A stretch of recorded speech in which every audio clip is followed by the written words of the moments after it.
Hey guys, another video for you here. Some more thoughts, some more questions that come up.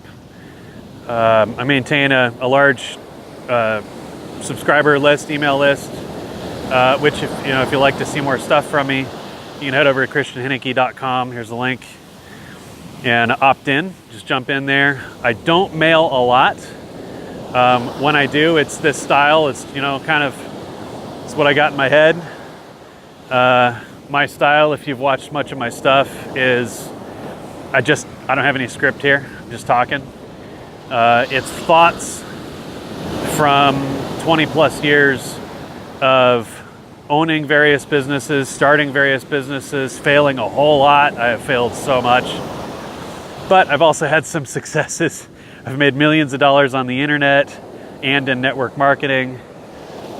I've made a lot of money on Amazon and eBay. I feel like I've kind of done a lot of the main things that people find when you go start looking around for how to make money online. And so I bring some perspective. So just kind of straight talk from what I've seen. I have big experience. So one of the things that I've been wanting to go over here, look at my view. All right, check this out for a minute. I'm gonna stand still so you can get a good look. So one of the things that comes up, I get people asking about how to do proper due diligence. Due diligence is a question that comes up, and I think it's funny they ask me because I've got a history of failure. I really do. I have figured out how to do good basic due diligence, but that isn't the question we should ever start with, in my opinion. And it took me 2 decades to finally figure this out, unfortunately. Forget about due diligence. Due diligence is actually secondary. What should happen first is a good, hard look, a tear down, a logical analysis of the business model itself. In network marketing, what is so common is this cult-like environment where we're supposed to get excited. We're not supposed to do the math.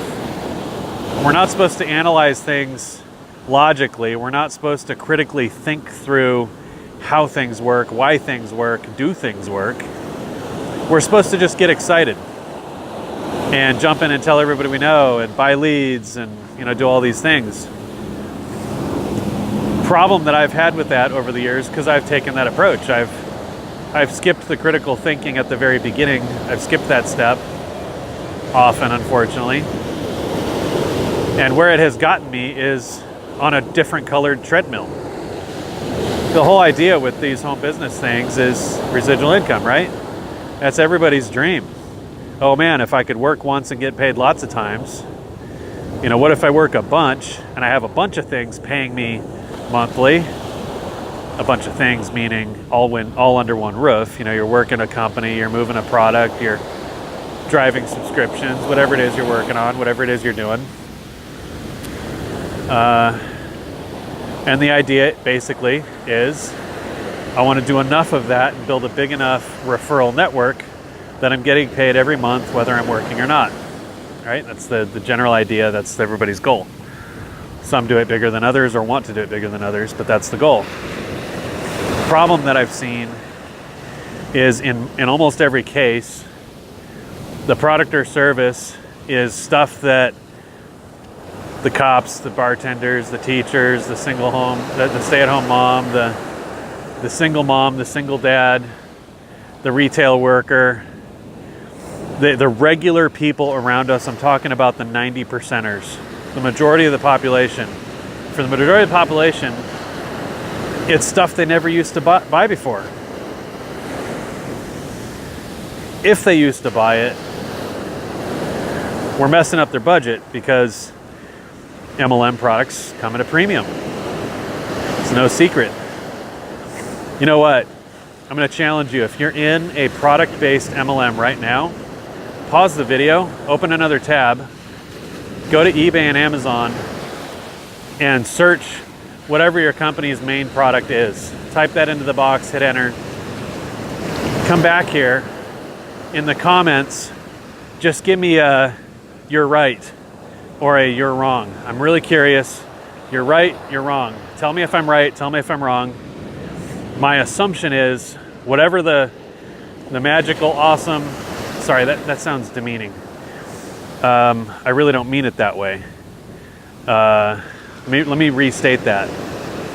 The most likely, actually, in reality, awesome product that you are marketing right now, despite it being awesome, the price is too much.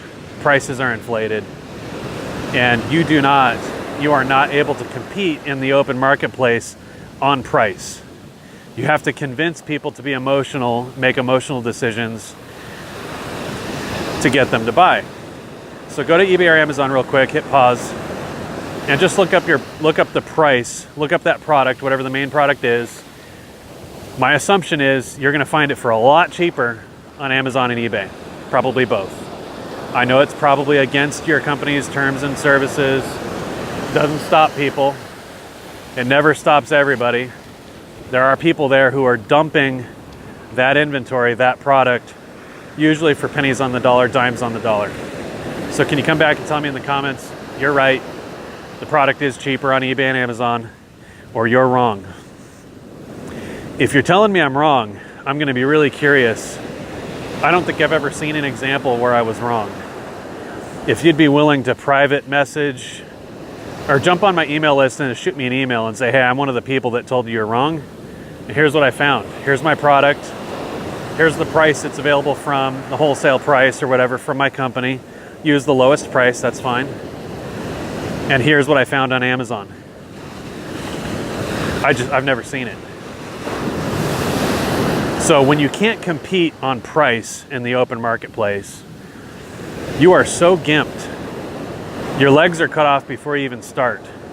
You have zero shot at real residual income because it is not long-term sustainable. When you're not competing on price, that means the regular people around all of us are getting pinched. They're spending money they never used to spend before, their budgets are getting messed up, and that can only stay that way for a short time. 3, 4, 5 months, 6, 8, 10 months if you're lucky. They tolerate it and tolerate it and tolerate it. And maybe they're emotional at first, and maybe they're wanting to make money, and they're engaged in the networking side until they realize they're not going to win, they're not going to make money. And as soon as it gets clear to them that, okay, I'm not making money here, they're gone. Why? Because your product or service is not competing on price with the competition in the open marketplace. So this most basic analysis that comes prior to what I would call due diligence has got to be, is this business model sustainable? If you got to build on emotion and enthusiasm and keeping people in the cult, that's only sustainable for a short time. Your residual income, if you have it at all, is a few months. Now, if you're on here and you're like, you're wrong, Christian, I've been with the same company 5.5 years. I've been getting paid every month for 5.5 years. I got checks coming every week, checks coming every month. I get paid all the time on work I didn't do. Well, now you're probably talking about bonus, recruiting income, new blood, because these are revolving doors. These companies that don't compete on price in the open marketplace are giant revolving doors. It's just a big treadmill. So if you're that person pointing at the screen, getting a little upset right now, think about it. It's new blood. That's why you have checks coming on a regular basis. You got enough of a team built, you got enough people convinced that you got people coming back, recruiting more and more and more, always recruiting more people. You're recruiting people, they're recruiting people. So sure, you have a check coming in every month because you're working. What happens if you and your builders stop working? What then? My family and I just got back from 11 months of travel internationally. I did almost no work. For 10 months, I did no work. The first month, I did some stuff. The next 10, we were in full-blown adventure mode, travel mode. Let me turn this around. and it didn't work. I was getting paid big time the whole time. And I'm excited to share that with you because I want to tell you, I know for sure residual income is possible. I'm doing it, but it is extremely rare. And it goes back to that fundamental question, does this compete in the open market on price? Is it competitive or not? If it is, you've got a shot. You got the beginning of a shot. You got to get a lot of other stuff right as well. If you can get enough of those things right, you can experience real, significant, relentless, just won't quit residual income. But you got to get a lot of stuff right. So I've got a checklist that I use for this analysis and the due diligence that I'd be happy to share with you. If you'd like to see that, opt in on my page here. You'll see the address below, and ask me for it. Okay, you're gonna have to ask me for it. Just say maybe change the subject line to checklist, and just shoot that over. And you know, if you don't mind, I'd love to know a little bit about you, who you are, what you're working on, what your work experience is. If I can help, I don't care what you're trying to do. I'm all about helping. I'm happy to take time and frame my screen and talk with, send you a voice, like a video response with my thoughts. I've been able to help a lot of people that way. I'd be happy to help you. So, all right, here's your last view. I'm at Baldwin Beach on Maui. Home for us. It's kind of a local beach. Here, you want to see this? Look at this view.